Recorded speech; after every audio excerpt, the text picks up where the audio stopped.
guys? Welcome back to 337 Speed YouTube channel. Today we're in Austin, Texas. It's beautiful, it's sunny outside, and we have a 2015 Scat Pack 392 that we get to review.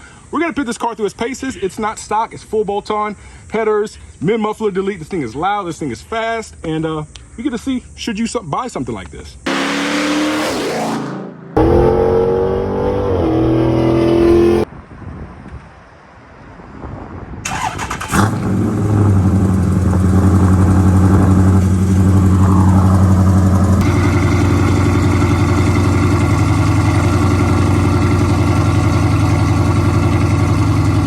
This is a 2015 Dodge Challenger Scat Pack 392. So this comes factory with the 392 cubic inch Apache V8. This engine has been with Dodge for a good amount of time, since right around 2011. This one makes 485 horsepower stock, but this isn't a stock car. This has a full exhaust, it has headers, it has a tune. This makes easily over 500 horsepower. Now, the thing about this car is too, it comes with factory Brembos, and the owner upgraded the tires. Usually, factory Scat Packs come with like a 245 section rear tire, which with the amount of power that these type of cars make, they become burnout machines and they can't launch well. So he fixed that with some nittos on the rear. The interior of this car is awesome too. It's cloth, but it's very, very good to the it just feels so well. I'm 6'2", 300. As you can see, I'm a burly boy, and I fit in this car well. I'm comfortable. I'm usually hard on Mopars, and this car is starting to change my outlook. So I'm starting to become a fan here. Once I get a Hellcat on the channel, then we're really gonna decide to see if I'm a Mopar fan. But yeah, let's get into some driving footage. Let's pit this car through its paces, have some fun with it. 337 Speed. So setting off in the 2015 Scat Pack, this thing is full bolt-on, so it means it's long tubes, straight pipe, no cats. As you can hear, it's loud, it sounds amazing, but the thing about it is, whenever it comes to N8 vehicles, naturally aspirated, if you want to make power with them, you're going to have to do very unrestricted exhaust setups. So this thing is pretty much like, yeah, this. Can you daily drive this? Yes, but you're gonna have to be very, very conscious of your right foot. It breaks loose at the easiest throttle input. Like, so from factory Scat Packs that come with 245s in the rear, get rid of them. You're gonna need to go with a Nitto or a nice, good, meaty tire, because it won't be able to handle the power.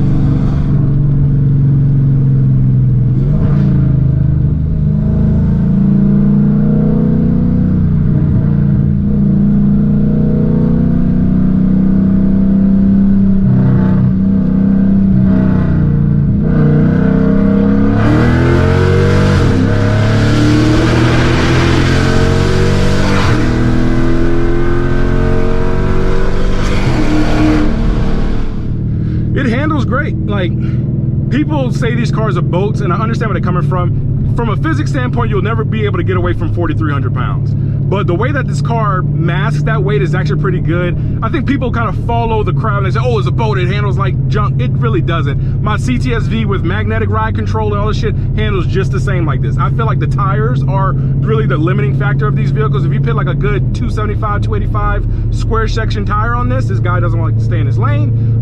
It would be much better. I feel like people would probably have a better experience rather than the factory tires these things come with.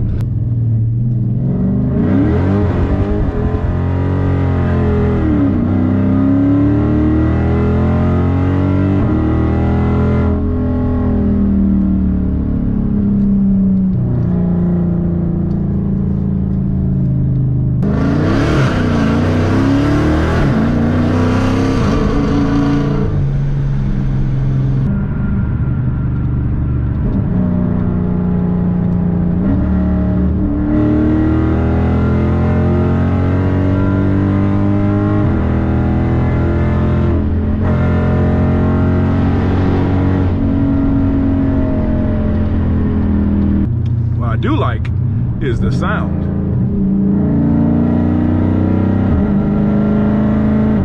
You hear that, GM? Please make a transmission other than the one that's in the C8 that is responsive to your inputs. This transmission, the 8HP75 or 8HP70, whatever it is in the Scat Pack, is phenomenal. Great. It's so intuitive.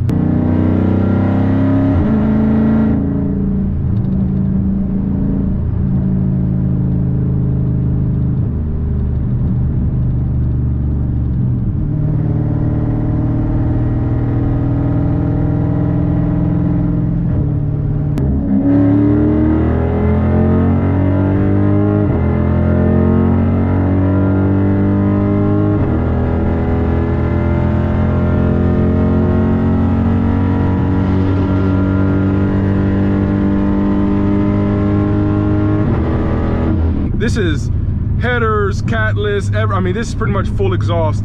And unless I'm really digging into it, and if I had it like in comfort mode when I take sport off, it's perfectly fine. I mean, I don't really have any drone in here. Most of the noise just comes out the back. So this is very, very livable for me. There's a lot of road noise with these cars. I thought these cars would be more like sound deadened. Because I mean, the chassis is based off of a Mercedes E-Class, but I don't know if a lot of the material quality is Mercedes per se. But it's a little bit noisy. Like obviously you can hear a lot of the road noise, things like that. But I've driven so many shit boxes. I'm like, it does not faze me one bit.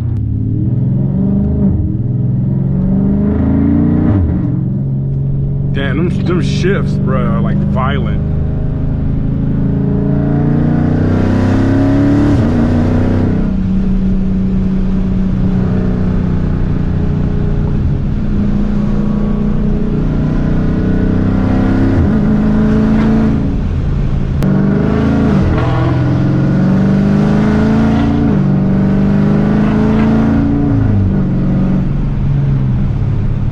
You ain't gotta drive this thing fast. You just drive it normal and it puts a smile on your face. So I guess that concludes this review. Gotta just fill it back up with some 93, give it off to my boy so it's not dry. But yeah, this was a fun experience. This is a legit ass car. I used to hate on these cars heavy, but now I fucking understand. So hopefully you guys can see that supreme parking job right here. The backup camera doesn't work, I guess, for that wicker bill, and the tint is so dark that I can't see anything out of it. So this is what we got to deal with right now. But such a fun car, such a good experience. Just know that we're going to be doing a 10-speed Mustang review probably right around next week. Hellcats lined up, so this is just the start of something crazy. 37 speed. Let me go fix this fucking gas cap.